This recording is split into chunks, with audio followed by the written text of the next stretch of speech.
Thank you, Greg, for joining me on the podcast. Would you like to introduce yourself for the audience? Thank you very much for having me. So I'm Greg Fearon. I'm a nutrition coach and a weight loss coach who helps professional women get strong, get confident, and get in great shape. Brilliant. Love it.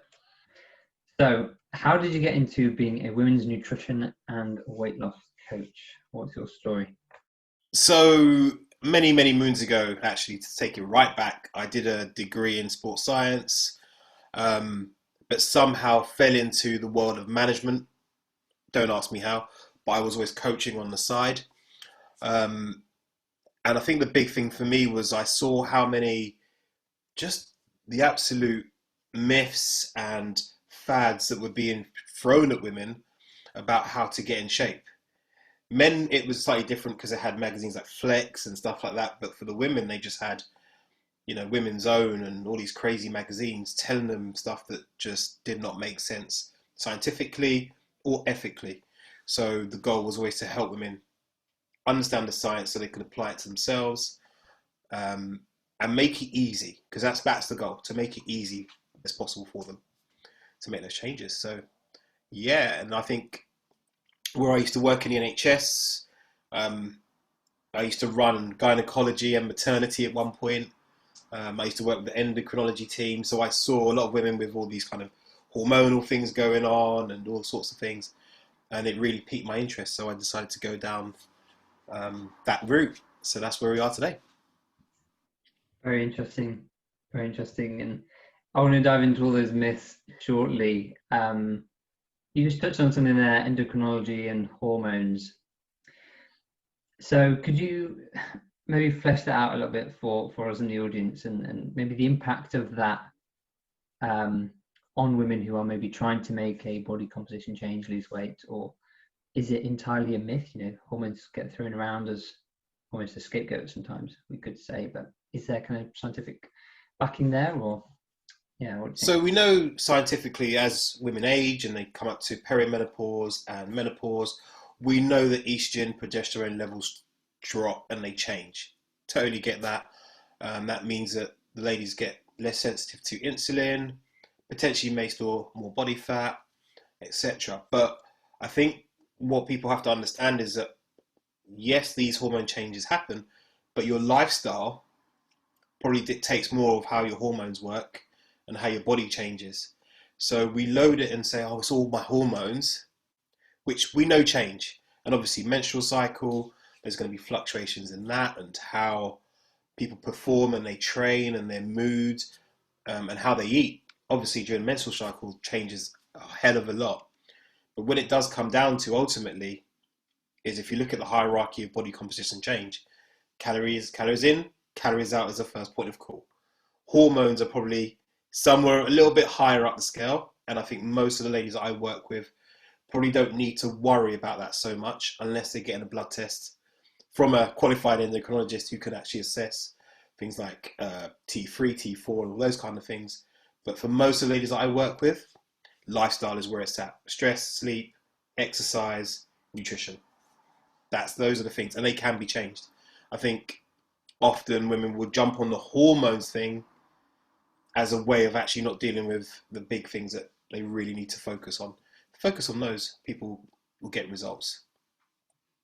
So yeah, it's a real big one of me because I see a lot of people talking about hormone rebalancing, and I'm like, well, did you take a blood test from that person to really understand the balance of their hormones originally? Probably not. What you've got them to do is to eat, within a calorie deficit, eat more vegetables, drink more water, train and or exercise in the right way, and sleep, which is a massive one, I think, for ladies as well, trying to change their body composition. Very interesting. Very interesting. I think what you just shared there. It's really the simple things that matter. This crops up time and time again in conversations that I have. I'm sure you have as well. And so many of us, as someone who has struggled to lose weight in the past, we just don't want to think it's something simple because it's almost like, oh, well, if I can't do something simple, then, kind of almost what's wrong with me in a way. And so we look for these complicated medical, almost things that need, I can say this phrase, diagnosis in a way, which is, when it really comes down to it, you touched on there, sleep is probably the biggest, if not one of the biggest factors to supporting weight loss. Well, I think when you talk about it, and I wrote a post, I think a little while ago now, about the kind of the day in the life of one of the ladies that I coach, and often sleep is the last thing on the ladder. It's like, must stay at work longer, must do that email, oh, must do whatever for everybody else. And then at the end of the day, it's like, oh, I need to then relax. So then what you do, you get a glass of wine, get Netflix on, and before you know it, it's 12:30 and you're kind of crawling off to bed because you can't keep your eyes open. Bearing in mind, you're probably up again at 5:30, 6 o'clock in the morning and having to redo it all again. And obviously that will impact leptin and ghrelin, or in terms of hormones. So you're going to be hungrier the next day. You're going to perform worse at work. So your short-term memory drops. Your want for those kind of snacky foods goes up. And I think if people started with sleep as the start of their day and really said, right, I'm going to block in my time for sleep, it will make such a massive difference to health, body composition, and just how they work during the day as well. Absolutely true. Yeah, totally agree. Just for the listeners, do you mind just describing or explaining, you mentioned T3, T4, and leptin and ghrelin. Do you mind just briefly explaining those for the listeners? Yeah, so let's start with ghrelin. Ghrelin. I call it the gremlin hormone, which is pretty much the one. That's the one that says, "Hi, you're hungry." And I think there's a big issue in today's society that we don't allow ourselves to become hungry.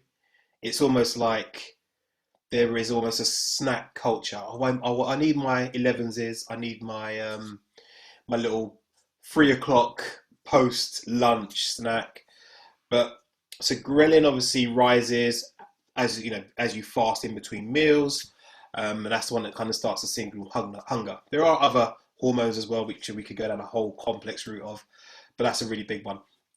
Leptin now is another one which again says to the body, right, are you in a fed state or are you not in a fed state? The big issue for most people is they just eat too much, always eating. So we actually never get a chance to be hungry. The body's like, oh, well, I like this. Let's have some more. Let's have some more. And you just continue this cycle. When it comes to T3, T4, so thyroids is a big problem. So, and it's funny actually, on my podcast recently, I've just had a lady come on who had challenges with underactive thyroid. So you got hypo, which is an underactive thyroid, or hyperactive thyroid. If you're hypo, normally again diagnosed by an endocrinologist, they'll notice that your T3 and T4 levels of hormones are down because there's actually two different thyroid hormones, and that's what a lot of people don't realize. Often people will get medicated for one or the other, not necessarily both. And I'm trying to remember, levothyroxine normally has one or the other, and I can never remember which one it is all the time.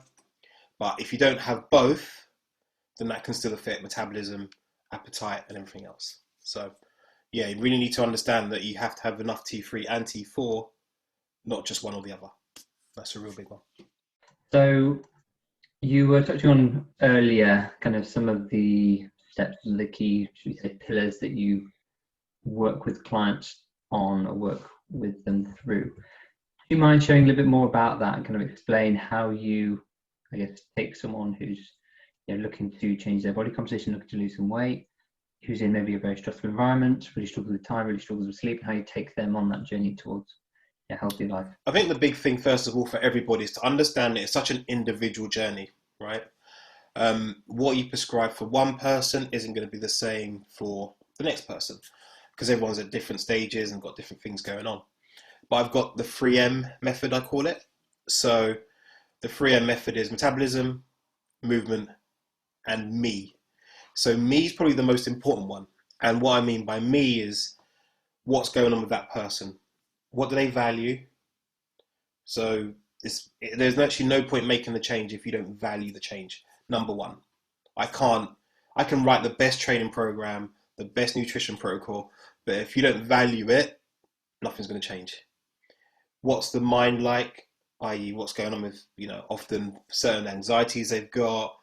And one we often hear, I'm sure, is, I can't lose weight. Well, let's explore that story a little bit and understand why that's happened. Is it because of so many failures with fad diets in the past?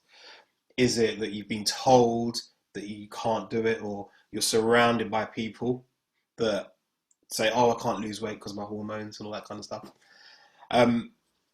Then we're looking at things like, right, what's the environment for that person as well? Have they got support in the house? Because it's very difficult, as we know, to do it by yourself. It's really, really tough. So that's kind of the mindset. And then I guess accountability is the next part of that, because without accountability, it's easy to just wander off, stop doing what you're doing if you don't have someone to hold you accountable. I have a coach. I know, I'm sure in the past you've had a coach before to help you. So even us professionals need one. So I think it's important that, people have that accountability. So when I talk about metabolism, I'm looking at what you put in terms of that. So it's your food, it's your nutrition. Okay. So it's right. First of all, let's understand that person's individual calorie needs, because you could have two people who are the same weight, but because of their activity levels, you prescribe totally different calorie limits. Okay. Then you look at the composition of what they're eating now. So I think the problem is we're very quick often in the fitness industry to say, right, it should be 30% protein, 30% fats, and then 40% carbs as a standard. But if you've got someone who may be saying, right, Greg, I'm going to run a 10K and lose some weight, well, their carb needs are going to be very different than if they had someone who's exactly the same but sat at a desk all day. So I like to understand where people are. Then we can set up the calories, macros, etc. But I'm very clear that I want to make people make step changes. It's all about habits. There's no point me saying, well, track all your calories this week if they've never used MyFitnessPal. So the first week might be, right, let's just get 3 portions of protein in a day. Can you do that? Yes. Cool. Let's do it. And then that also includes sleep and making sure there's sleep hygiene in there. How do you set yourself up to actually go to sleep? How do you start to manage stress as well? And then the next set is movement. So is that the person just needs to start walking every day? Or is it that someone needs a full strength and conditioning type program, depending on the goal, but also where they're at as well? And how are they staying mobile so they don't get aches and pains, etc. So it's a holistic approach rather than just looking at one thing, because I think you need to have that, or else something always goes wrong. Great point. Great point. Some people might need 4 resistance sessions per week to progress.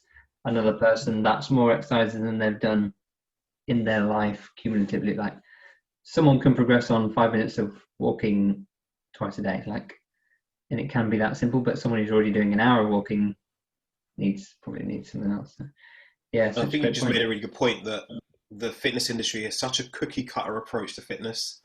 And I think the ladies that I see are like, well, I might say, hey, Alex, I just want you to start walking 25 minutes a day. Can you do that? Ooh, that sounds a bit too easy.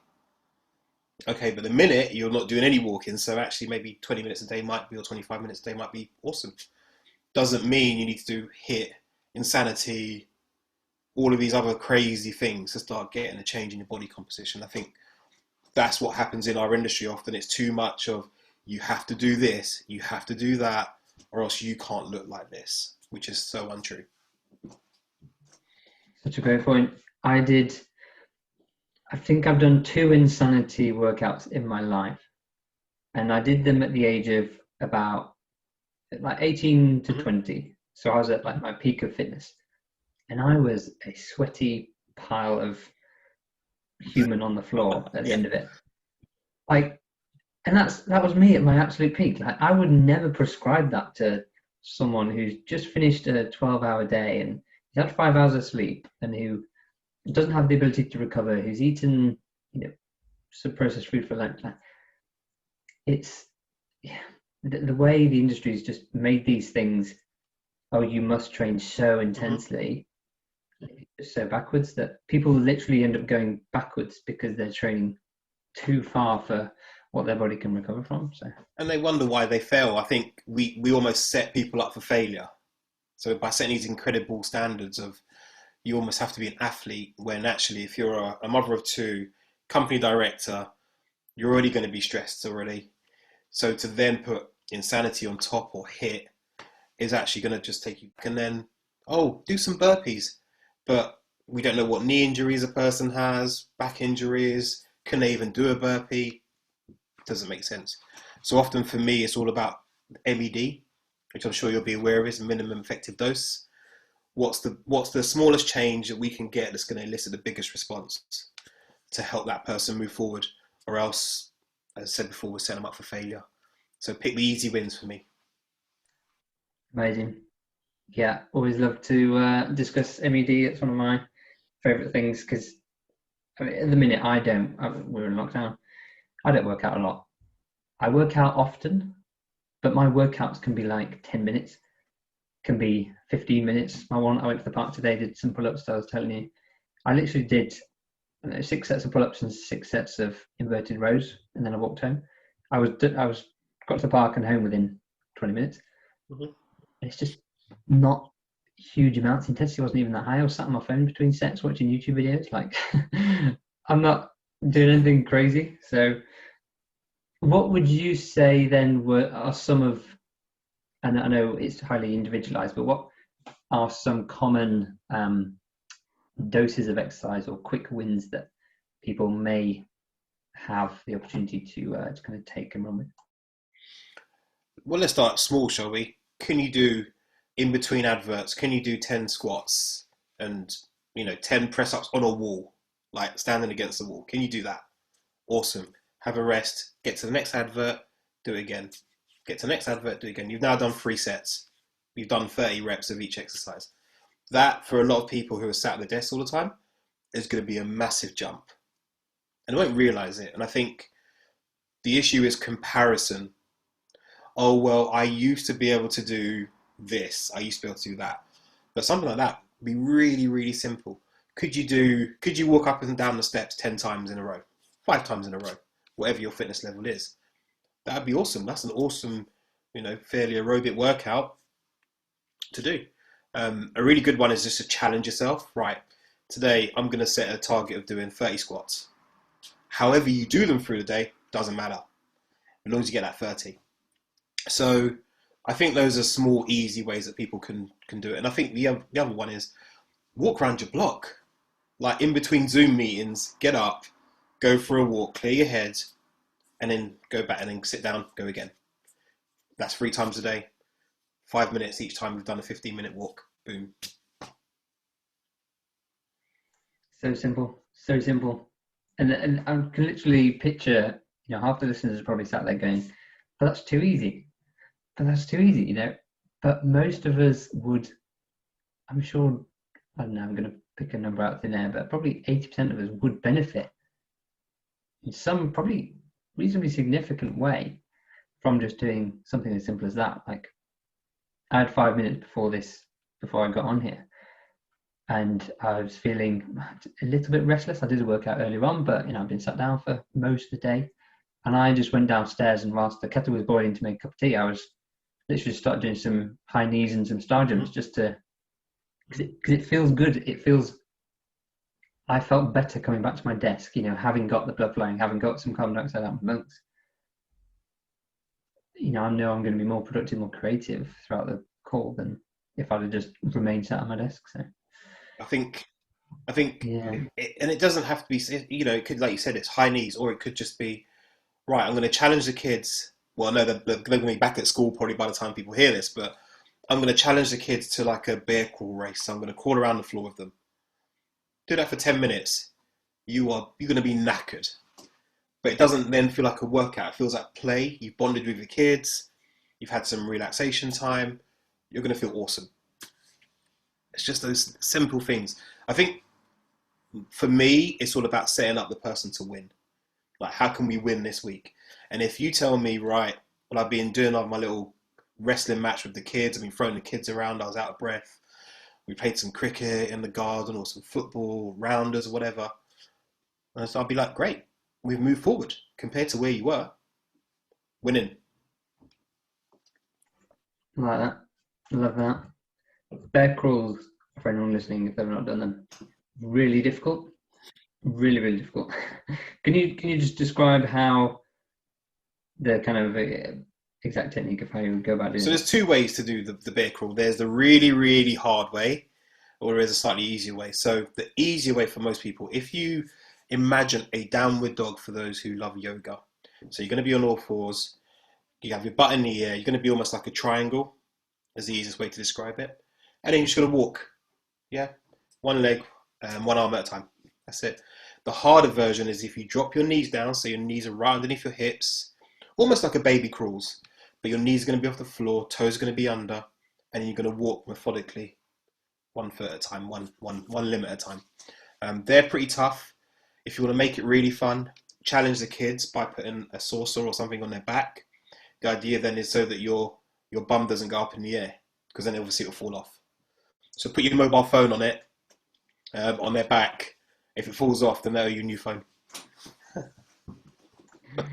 Very good. I like it. Very good. So before we get into some common myths, some more common myths, I should say, because we've already probably covered hormones. Greg, if you could get the entire world population to do one thing every day, what would it be and why? If I had the whole world under my control and I could do one thing,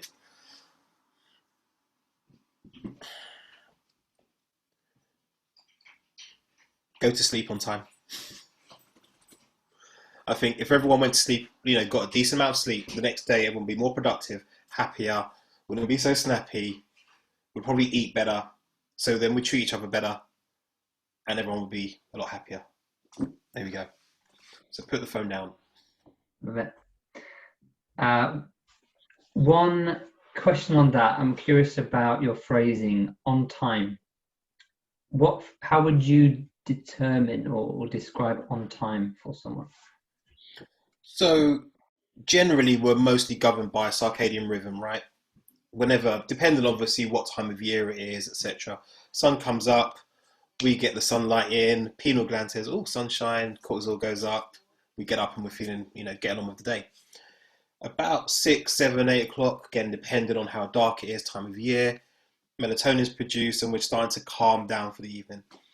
I'd say for most people then, a bath, about say 8 o'clock, 9 o'clock, 9:30 even, nice warm bath, get rid of the gadgets, and then in bed 10 o'clock, 10:30, have a cuddle with your partner if you can, and chill. So if you got to bed for about 10:30 or so, and aiming to be asleep roughly around then, I think that'd be probably ideal for most people. But often I know people are getting into bed at 10:30, 11. Oh, let me just see what's on my phone because I've just got an email from the finance director, which I must answer now. Why is the finance director up?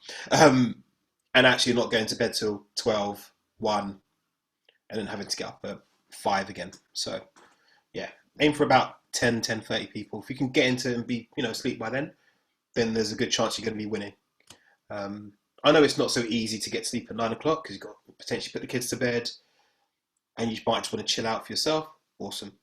10, 10:30, that's it. Earlier you mentioned sleep hygiene. Now I really like that phrasing. And it's not like typical, should we say, standard hygiene meaning. So do you mind explaining a little bit what you mean by sleep hygiene? Well, I think when you think about hygiene, you're thinking about the cleanliness of your area, of areas, etc. So I look at sleep hygiene as what are the steps I'm putting in to make sure that I get a nice deep sleep. Yeah, so I'm preparing the area for sleep, preparing me for sleep as well. So as I said before, it might be right, gadgets off at 9 o'clock, nice warm bath or a warm shower with some lavender, works well for a lot of people. Is my room dark? Like, have I got any gadgets lighting up the room? I want to make it as dark as possible. You also want to make the room a bit cooler. So I find often men get really, really hot, as well, but often women are either really cold or if they're potentially going through menopause, they're really hot. So bring the temperature of the room down as much as possible. gadgets out of the room. If you want to read in bed, read a real book, and not something that's going to take a lot of brain activity, and maybe have a really low level light. And then there you go. You kind of now said, right, we've got a hard stop in terms of when we're going to turn Netflix off. We've got a defined routine of when we're going to start warming down and cooling down, and then into bed. Love it. Love it. There are a couple of, maybe 3 points, I'll see if I can remember them all, that struck out to me. Firstly, my girlfriend is one of those who is absolutely freezing all the time. So when I go upstairs, I open all the windows because I'm too hot. I like to cool down. She like hides under the covers, like, Alex, close the windows, like. And then I get into bed and I'm like, oh, I'm nice and cool, and she doesn't want to come anywhere near me because my body's like ice cold. However, helps me sleep. Another one is I make sure to put my phone face down, because if we have our phones face up, we get a notification and our screen will brighten up just a little bit. It's really dull. If we saw that in the middle of the day, it'd be really dull. But because the room's pitch black, I've been like 80% asleep, and my girlfriend's phone will go, it won't make a sound, but it'll go, just lighten up. And suddenly I'm like, what is going on? I'm looking around the room, I'm like, where's this mysterious light come from? And then a few seconds later it'll go. But that's, messed up, I don't know, half an hour of my sleep. So maybe put the phone out of the room, which I know is really tough for people. Because I know everyone uses their phone for an alarm, right? Do you use it for an alarm? I do. I have it on the other side of the room, so when my alarm goes off, I have to get out of bed. Or get an old-fashioned alarm. Like, do you remember those alarm clocks? Like, get them for what they were meant for, or get one of those lights that gradually light up, maybe. It's a good one. Yeah, that's a good tip. And then the final point I just remembered, dimming lights before bed. So as we go up to bed, we turn off the main lights, we put on the side light. But I've recently invested in a red light lamp. Right. And when we're like 5-10 minutes away from getting into bed, we turn off the main lamp and we get to red light only. So red light, for those listening, is the furthest away on the light spectrum to blue light, which is the, don't say harmful, but artificial sleep harming light. And you can see, everything has a weird tinge, but you can see, but it's so much darker than, it's really difficult to explain because it's bright, but it's so much darker than a LED or iridescent. Do you remember when light. You were younger? I don't know, I may be showing my age, but I remember like people used to have red lights, like red light bulbs. I haven't seen them for years, but you're right, it does make the room so much darker. It just feels more cozy. Is that? Yeah. Exactly. I sometimes wonder because the windows will be open and the red light will be shining out of my room, and like it looks a little bit like a certain country in Western Europe, but Amsterdam in Cheshire. Love it. Yeah. So yeah. Anyway, really, really good points about sleep hygiene. A lot of things that people probably don't consider. How can people think, oh, if I want to lose weight, I need to go to low-calorie versions of foods. I need to do insanity training. Actually, you know what? Get your phone out of your bedroom and you're probably going to lose fat. I think there was a study which showed that people that were sleep deprived under 6.5 hours tended to eat something like an average, bear in mind this is an average, of 400 calories more the next day. So if you're doing that all the time and you're always sleep deprived, hey. 400 calories. So just for listeners to put a bit of context on that, perhaps 500 calories per day would equal roughly a pound of fat per week lost or gained. So whether if that's 500 more or 500 less than your requirements. So 400 calories a day, that's basically your pound of fat per week. Yep. Just because you're not sleep deprived. So amazing. Crazy, huh? Crazy, absolutely crazy. And the worst thing is that's probably things we don't even notice we're eating in a way.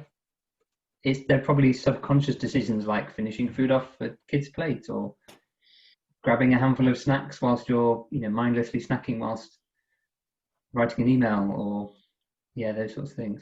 We put you when you're in a Zoom meeting that you don't really have much interest in, and you have to stay on it, so you just go, oh, I need to just nip off for a second. You put your video down and you grab 3 or 4 custard creams for a second. Happens. You just reminded me, actually, a really good point. I think I blame our parents for why we don't sleep. And you're going to be thinking, what on earth is he talking about? So when we were younger, your going to bed was a punishment, because it was like, well, Alex, if you don't behave, you're going to go to bed. And then you either behave or you go to bed, right? So it's almost like, as an adult, we're like, well, I'm an adult now, I can go to bed when I want, kind of thing. But what often happens is the kids see it, and what do they want to do? So if you send them to bed, they're like, well, hang on a minute, our heroes, the adults, are staying up. Oh, I don't want to go to bed. And then they get thirsty, they need to do something, they remember some homework, all that stuff. So we just kind of continue the cycle. And I had a client once, and she was saying the kids won't go to sleep. So I said, all right, well, everyone go to sleep at the same time. Within a week, the kids are sleeping. It was hard at first, but just making that change of going, right, lights off, we all go to sleep, done. Everyone goes to sleep. That is such a crazy point. It reminds me, because literally, you're bad, go to bed. You're good. Oh, well done today. You can stay up later. Oh yes, I get to stay up till 10:30 and watch a TV program with Dad. Like that's wow. It's not something I'd considered before. That's really, really interesting. Very, very interesting. That's a key, really good takeaway there. I'd like to cover some more myths. I'm going to open the field to you. How do you want to take this? Let's bust some myths. All right. So we go with the obvious one. You have to go keto or low carb or no carb to lose weight. Like, for years and years, people have been losing weight and gaining weight, eating carbs. But there is this myth that just won't go away, that you have to completely cut out carbs to make you lose weight. When we really need all macronutrients in different levels for different people. Everyone's different.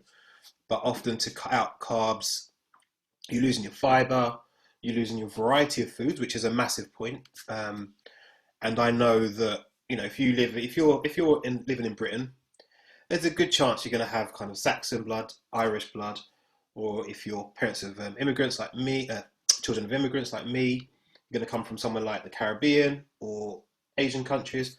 We all lived on carbs. So then to take that away, it's cultural. Why would you do it? And most people will lose an initial amount of water weight and be like, oh, I lost 7 pounds last week. But actually, it wasn't actually fat, it was water. Because carbs or glycogen needs water to be stored, for the listeners. So you've lost some water weight, great. But now continue that for the next 6 weeks, 12 months, however long it's going to take you on your journey. And that can impact your performance, your training performance as well. Doesn't make sense to me. Doesn't make sense. I'm going to say, this is going to be a bold claim, but I'm going to say doing an Insanity or a proper Peloton or P90X workout when you're on low to no carbs is one of the worst experiences of anyone's life. It's a bold statement, but for those who've been there, it's gruesome. We're not designed to do that intensity of exercise without the adequate fuel. And I think that's a really good point.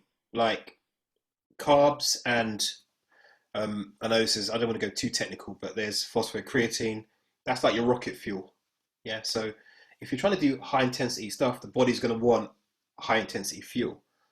Fat takes a while to burn through and start getting everything started. So if you're doing HIIT, Peloton, spin, and all that stuff with no carbs, you're going to be miserable very soon.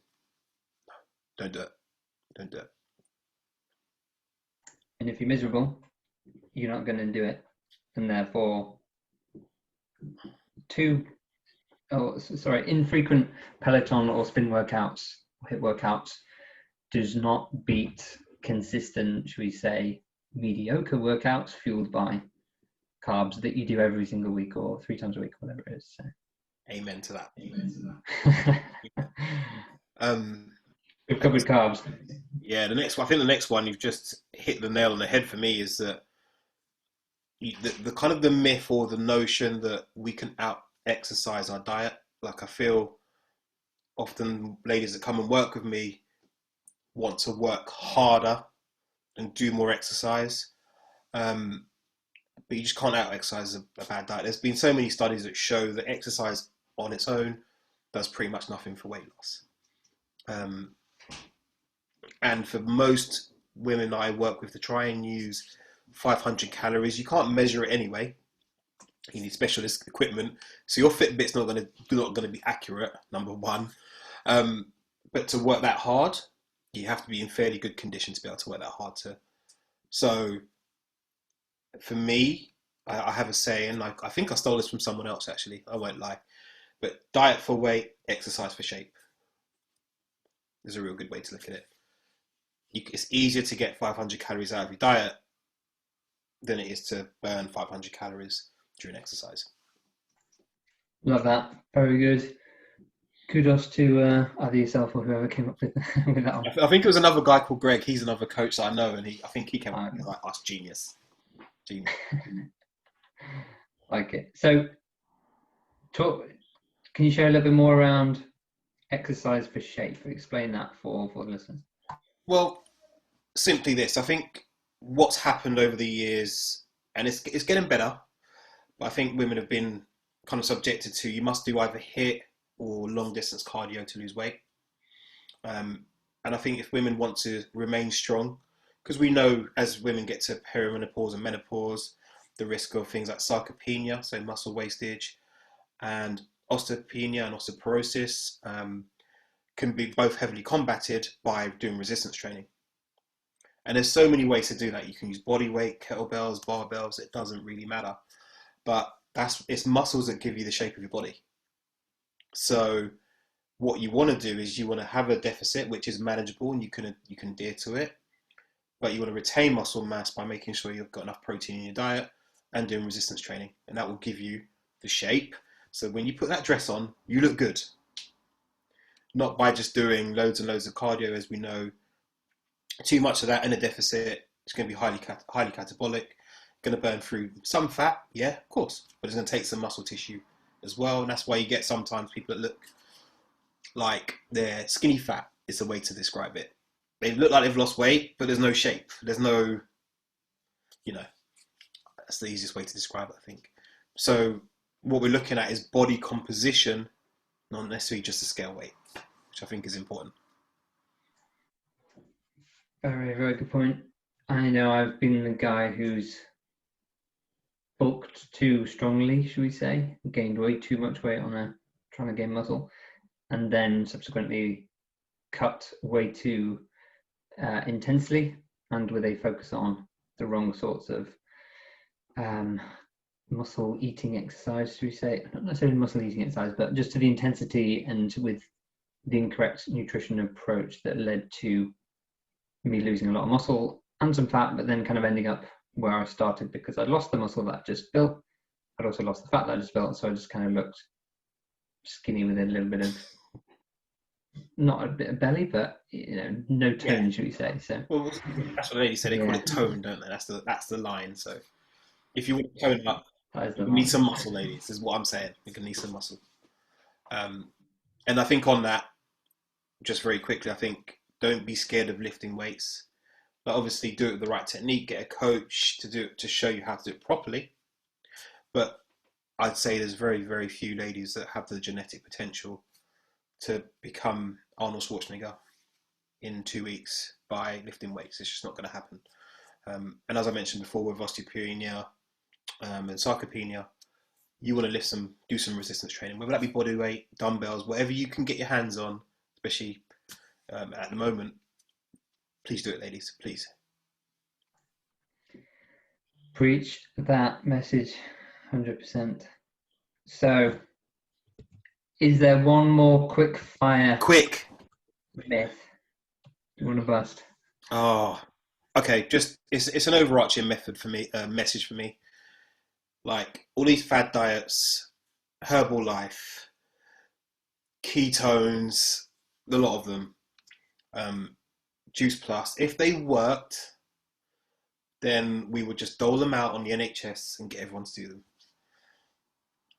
You'd save the NHS billions in diabetes medicine and care and bariatric surgeries and heart disease. The reason why they work is they put you into a really deep calorie deficit for, you know, a length of time which is probably not safe, not helpful for you, and that's why you keep giving up. So I think we have to accept that the change is going to take a while. If you've walked far enough into the woods, you have to walk back out again. And I think that's the one message that, and just I really want people to take away from this, is that there aren't really any quick fixes. Like someone like me or you, Alex, could get someone great results over 12 weeks, but that might not be the end of the journey. And I think people need to accept that. If you've been living a certain way for 10, 15, 5 years, whatever it is, if you walked in, you have to walk back out again. So just be patient. That wood saying is, yeah, really, really powerful. And, the way I look at it, if I work with someone for 20 weeks, the biggest win I can get within 20 weeks is not the weight loss, it's the change in perspective, mentality, habits, behaviors.